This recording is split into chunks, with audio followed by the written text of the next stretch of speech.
announcing the war, and I can remember my dad just, he didn't say anything, just sat there.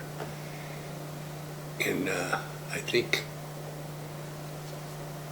he knew, Jack was just the right age. And my dad, I think we had it in his mind that Jack was going to go over and get lost.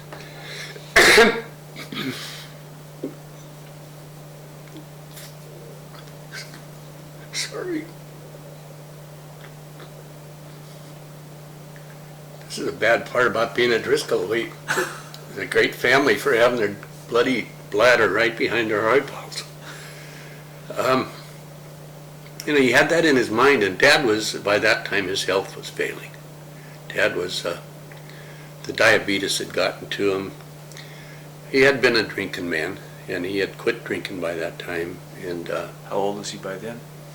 Oh, he's around, I think, 42 when we moved down on Porphyry Street there from Park Street. It's amazing to go back and look at that flat on Park Street where we lived. It's a duplex up on Park Street Hill down below the tracks. 4 boys and Mom and Dad in that house. Bill bought that place for income purposes some years later, and I had the occasion to go back there and look at it. The goddamn place was so tiny you couldn't move in it. And I could remember his huge rooms in there, a laundry room that had a sun window in it. I could reach up and touch the dang thing, and I thought, God, I can remember that thing being a mile high. This house has shrunk, and no mortar left in the bricks. This is an old flat, And so when they bought the house on Porphyry Street, as far as I know, that was the first house they ever owned. And that's the one they lived in when he passed away. He was living in on Porphyry Street. And the house just had horrible heating and no insulation. On Porphyry? We had so many blankets on us at night that you were exhausted from sleeping in those beds, and you get up Bob and Bill wore glasses. They'd go down in the kitchen, their glasses would fog up as soon as they walked into the kitchen. A lot of Butte houses were like that in those days. So when they built these brick structures, they thought brick was a good insulating agent. Well, brick is one of the worst ones there is because it sucks in the cold and then radiates it into the house. Yeah. So you remember when the war, you remember the day they announced the war and you had a feeling. Did you just get a feeling from your dad, from the look on his face, that it was going to be bad? Or? Yeah, everybody knew it was really a scary thing. And of course, all through the war, we never knew if we were going to win that war. We didn't know what the hell was going on. They wouldn't tell you anything. Jack, when he went overseas, he was out in the Atlantic Ocean when Dad died, and he didn't get the word, I don't think, for something like 3 months. By the time the government informed Jack that his dad had passed away, he had received letters from Uncle Bill. I think I gave you a copy of that letter, and another one from my brother Bob.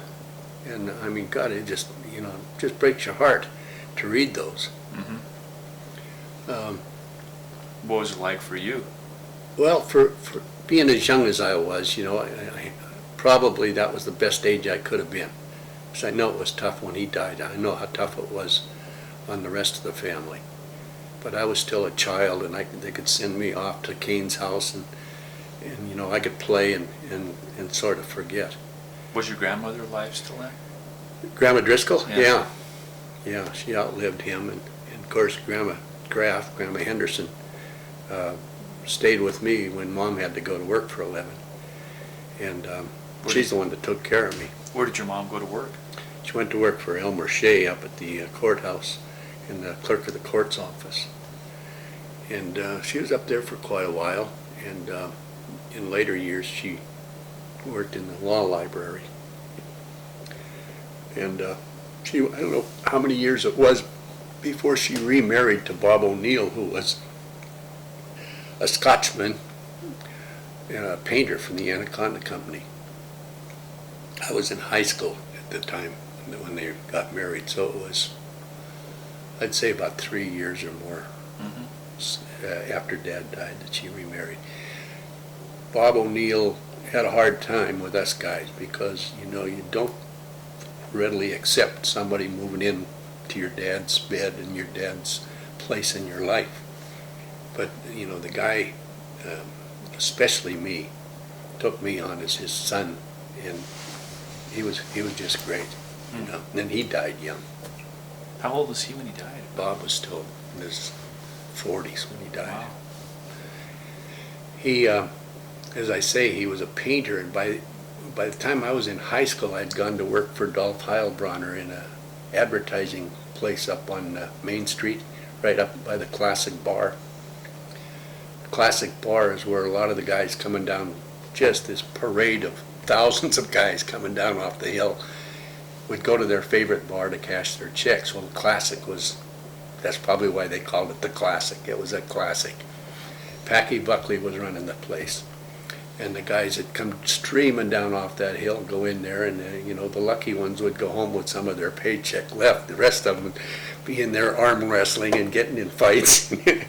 It was really something to see. I didn't go in there because I was too young at the time. But I worked for this Heilbrenner, and he did a lot of the advertising, printing for, and I ran the multigraph machine, which was kind of a primitive thing, but it was really a good piece of machinery. You would set type on this drum, and of course you had to learn to set type backwards because it's going to print like on frontwards on a sheet. And I got pretty good at running that thing, but Dolph had one of these, the boss had one of these hearing aids, the old type that had the cord coming down, and he smoked a cigar with one of those rubber protectors on it so he wouldn't chew it to death.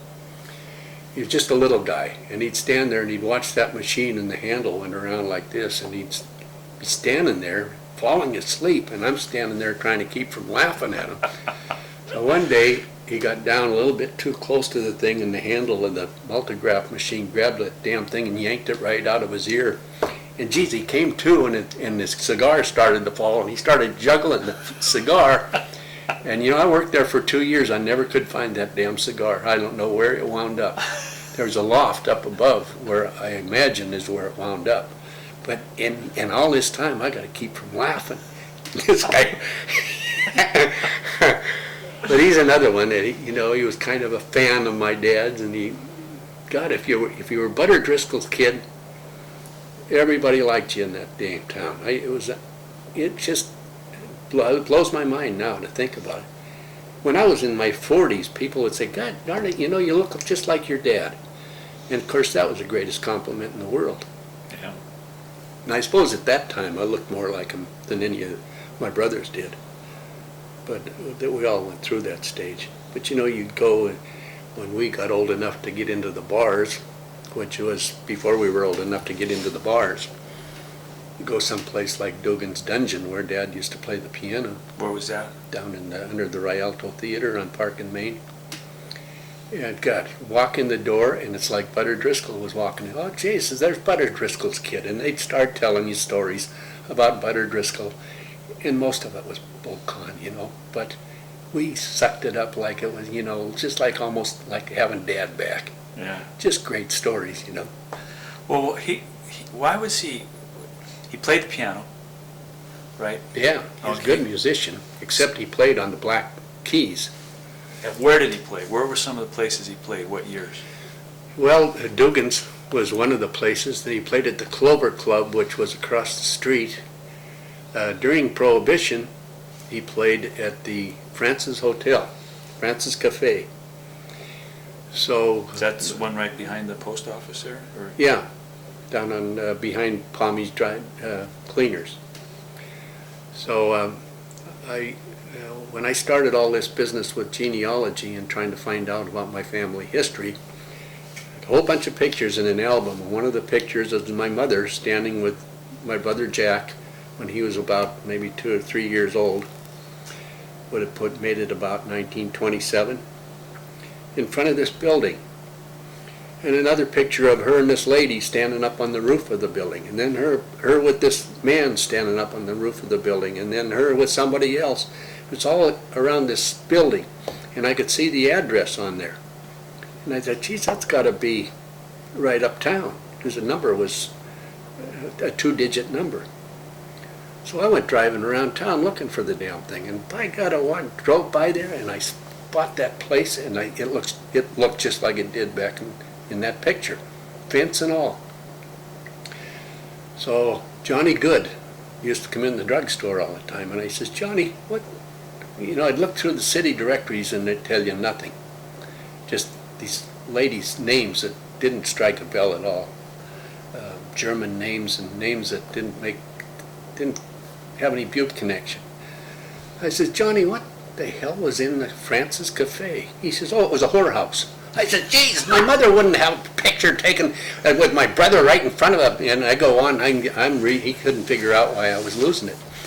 Well, what it turned out to be is that after Prohibition was over, and Dad was playing the piano in this place, the guy on the roof in the pictures was Emmet Sullivan, the other guy who, the two of them wrote Sentimental Rose, that song that got really popular around Butte. And Emmet Sullivan, I could never find out whatever became of him. But the other lady up there, two other ladies, was one, Rog Anderson's wife, Mary Anderson. They went to Las Vegas after the gambling stopped in Butte, and Emmet Sullivan's wife. Now, Emmet Sullivan, I think, ran the American Theater at that time. And Emmet Sullivan did, and I think he's the one. But he and Dad got together and wrote 2 or 3 songs, and this one song got published. But you'll find on the music a Jewish publisher's name who had absolutely nothing to do with that song, but he got his name on there because he got the song published.